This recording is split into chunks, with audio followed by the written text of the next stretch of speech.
The body positive community is keeping people fat, and here's why. If you're new to this channel, I personally like to welcome you. I'm Sonia, I'm a nutrition coach, and I help women over the age of 40 lose body fat and get the best shape of life. I was inspired to do this video because I was watching a segment on Jubilee with Jillian Michaels being the guest star, debating 20 body positive advocates. I will say, with my unfiltered opinion, well, it's going to be biased. I believe that the body positive community did not provide any type of factual arguments to back up their points. And all they gave was anecdotal experience, their emotional feelings, how they felt about what the movement should be like and what their experiences was, and an invalid opinion. So basically, they were just all over the place. On the other hand, with Jillian Michaels, she did come with receipts and with her arguments. So all her arguments basically was backed up by data. You can watch the segment on your own time about the show. I highly recommend you watch it because it's an interesting thing to watch. So I'm not going to actually break down the video. I'm just going to explain my perspective, why I keep seeing people that are in the body positive movement and how they're still the same size and they're not going in the right direction. And it's actually, at this point, it's getting more toxic. And let's go over the history of the movement. So for starters, the movement was started by Bill Fabry in 1969 in New York City. He was an engineer and he was basically disappointed how people were treating his plus size wife or his overweight wife. She was being discriminated because of her size. So what he did is he formed this group, advocacy group called the NAAFA, and I'll put it here on the screen so you can know what the organization means. He started this organization to help people that were being discriminated so that they can live their lives without having to be harassed because of their weight. As time progressed, especially throughout the history, as we come to the mid-2010s, that's when the social media has now arrived and the body positive community has now emerged. So once they were able to get in the media, they were pushing forth the message that love yourself at all sizes. So basically, it was supposed to be a movement for marginalized people, for people that were handicapped, that had scars, just to basically love who you are, not try to come the standard of beauty, which is skinny, thin, and being white and blue hair, blonde eyes, but just basically love who you are. And I believe the message just started off very good. But with all movements, there's always going to have extreme ends to the movement. And unfortunately, that's where we're here now with the body positive movement. You have people that will come online and say that diets are unethical, or they'll say you recommend a diet, then basically you're insulting them. If you call them obese, it's an insult word. So you have all these kind of nuances that's in the movement, and it's making it really weird because now if you say a certain thing about a person's body, then they're going to have a rant or call people out or cancel people, just like when it came down to Samira was a good example. Samira was a popular and she has over 3 million followers. She called Cardi B out because she didn't have 3XLs. She didn't have extra size. I think Cardi B said something crazy like, oh, big bitches need to stop eating at Chick-fil-A. Whatever she said. And then Samira called her out, which I kind of she was saying. But here's the thing where Samira gets toxic at. She will go into different clothing stores demanding that they have certain size over 6L to match her weight. And that's not really fair to the company because she's not understanding how marketing works in America. They only are going to put sizes was based on the demographics of that area, because when it comes down to businesses, they want to make money. They're not going to put sizes that's not going to sell in the stores. And so this is where she was going through her rants, and I listened to some of her. I don't too much care for her. She sounds very condescending kind of to people, and I don't kind of either, because I understand she is a Harvard graduate, and just because you graduate from Harvard doesn't mean that you're the smartest person in the room and that you're the only intellectual person that has any intelligence to say in regards to different topics that's out there. But I'm not really harping on her, but I'm just giving an example. And there haven't been other examples where, oh, another one where the rapper, where she was like 500%, the lift counsel on her, and she called it as discrimination when actually it wasn't discrimination. It was that she was too big for the car capacity, and for safety reasons they can both get harmed because of her health, but because of her weight. But she didn't want to understand that. She just wanted to take it upon herself to, lawsuit. I don't know how far they went with that lawsuit. Another example, when this woman, she wanted to go horseback riding, and she was too big to get on the horse, and they told her that if you get on the horse, you're going to break its back. She didn't care. She was having a tantrum, was mad because they were discriminating against her weight, and it has nothing to do with her weight. It's just safety precautions, because why would you want to be cruel to an animal by putting extra weight on its back and breaking its back? How cruel is that? Just to ride, that makes no sense. So you have extreme cases like that, and I'm not saying that everybody that's in the body positive movement thinks and acts that way, but that's where, to me, that's where we're headed. Not only are those the isolated incidents that's in the movement, you see mukbangs, how they've been popular over the past couple years. People are watching this, they're getting a lot of views, and they're encouraging this type of behavior, which have led to a lot of influencers dying so young because they were participating in this culture of eating so much unhealthy food.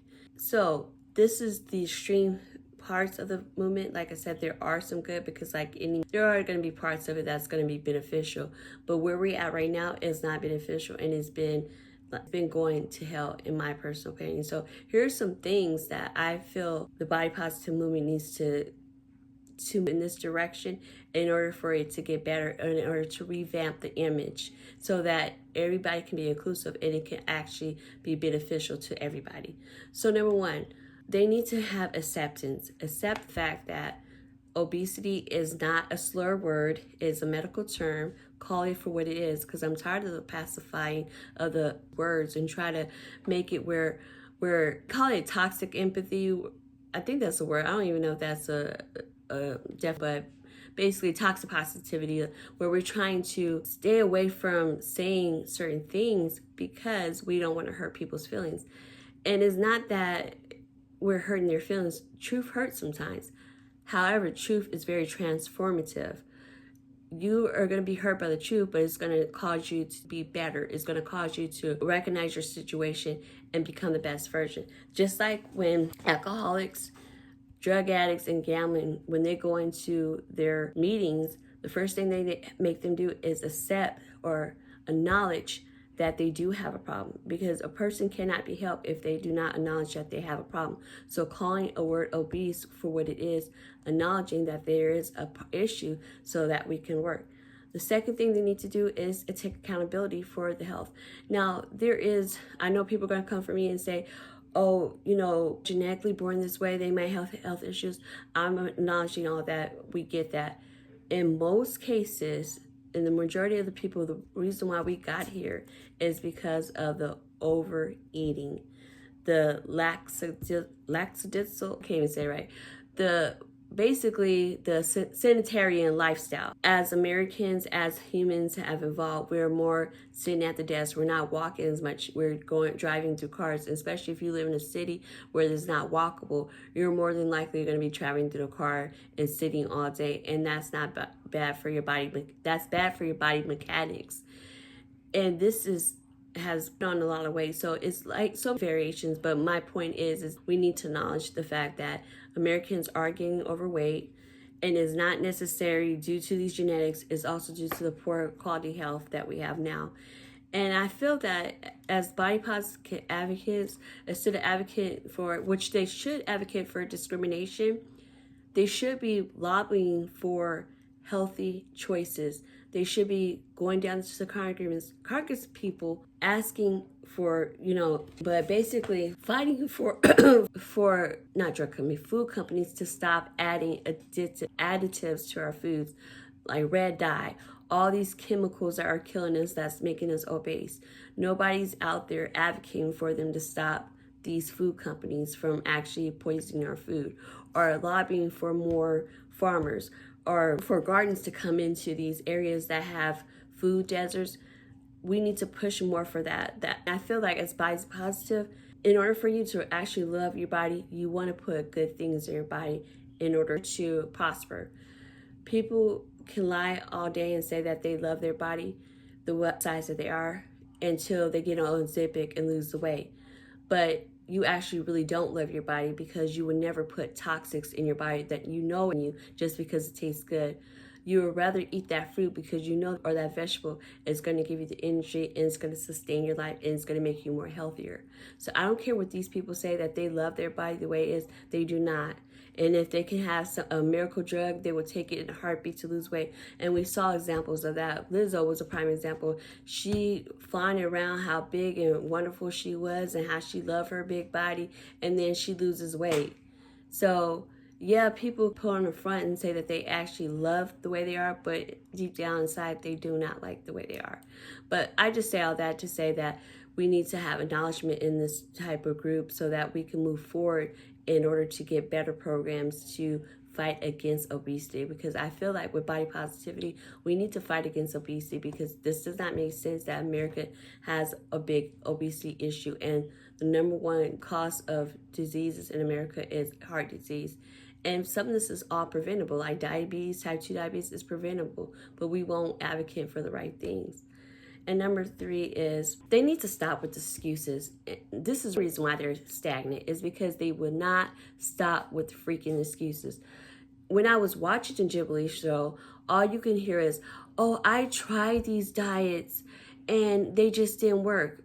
Oh, okay, how did you try the diet? What diet did you try? Did you actually really do it? Or did you just like was through the funk, or just going through the motions saying that I did take a diet and it didn't work?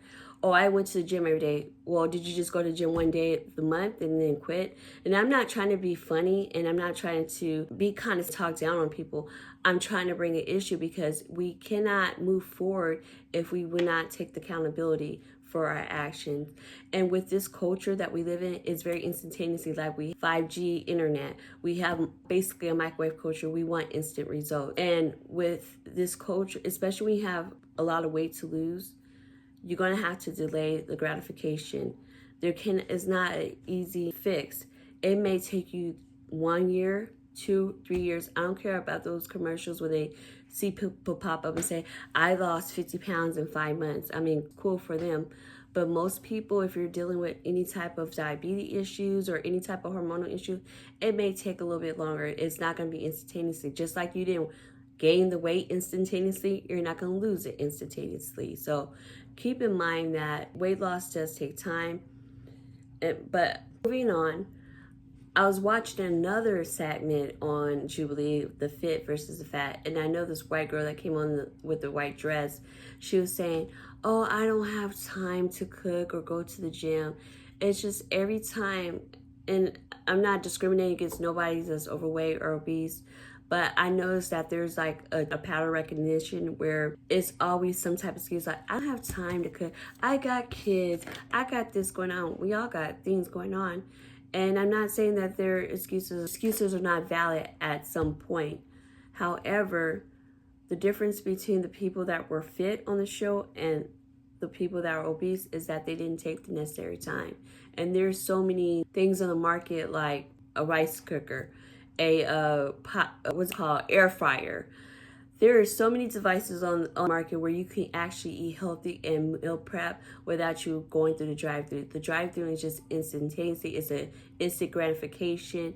Instead of delaying the gratification, it's just easy to go up there and just order a hamburger or eat something, a TV dinner, and deal with the bad results. So like I said, it's going to take delayed gratification in order for you to see the results that you want. And that's what the body positive people won't tell you. They'll tell you, yeah, we did these diets, but they were unhealthy, unethical. But they don't tell you all details that what they went through in order to get on this diet. Did they actually follow through with the diet? Did they did it for 2 weeks and then they quit? They just never tell you all the deep details. So that's why when they say, oh, I went on diet, I tried these different workout routines, I kind of like say so. Like, I take it with a grain of salt, because if I'm not there, I can't really judge for myself. And who am I to judge? That's your body. That's not mine. I'm saying when people start repeating their excuses, then this is reason why they are stagnant. And my last point, if we do not stop the toxicity in this movement, we're going to see more influencers die left and right. There was just another influencer, I forgot her name. I think it was Michelle. Someone that was on the show, she ended up passing away. She was only like 30 years old. It's sad when you see so many people dying young of obesity. Funeral homes have to now make coffins 3 times the size that they normally would make it, and it's costing the family more money because these people are getting bigger and bigger. And it's sad to say, and it's sad to, and then another point that they make out is like, why do you care about somebody else's body? It is not affecting you. True to some degree. I was reading a comment on a video, I forgot the name of the video I was watching, but one of the guys' comments said that he was actually a firefighter. And no, was he a firefighter or paramedic? I don't know what it was. What he said is they had an obese person. They had to call 6 or 7 people. They had to open the door. They had to try to lift this person on the gurney to try to get this person to the hospital. Imagine the stress that is putting on someone else's body because the fact that this person wants to keep eating. So it may not affect anybody at that point in time, but just imagine if they keep eating and eating, and if they actually need help, and the people that are there to help them is putting stress on their body and it's affecting them. Now, I say this is going to be the case for every person that's obese. I'm not saying that, but I'm just saying that just keep in mind that it does happen more often than you think. And then there was another story where this woman, her daughter was dead in the house for a couple of days because they didn't have enough people to get her out the house. We're going to keep hearing stories like this until we actually acknowledge the fact that body positive movement is actually toxic and we need to make changes. And it's actually causing, I don't know if I can say this, ED, it's causing people, they'll say that the A word and the B word are ED orders, if you know what I mean. I can't say it. But they never acknowledge that overeating is an ED as well, because you're eating excess foods that's actually killing you and is causing a detriment to your health. So I'm wrapping this video up. Please watch the Jubilee special and tell me your thoughts. I really love to hear feedback from you guys. Tell me, do you think the body positive movement is actually toxic? Are they going in the right direction? And what things that they can do to actually make this movement move forward? Until next time, please like, comment, subscribe, and I'll see you in the next video. Thank you for watching. Bye.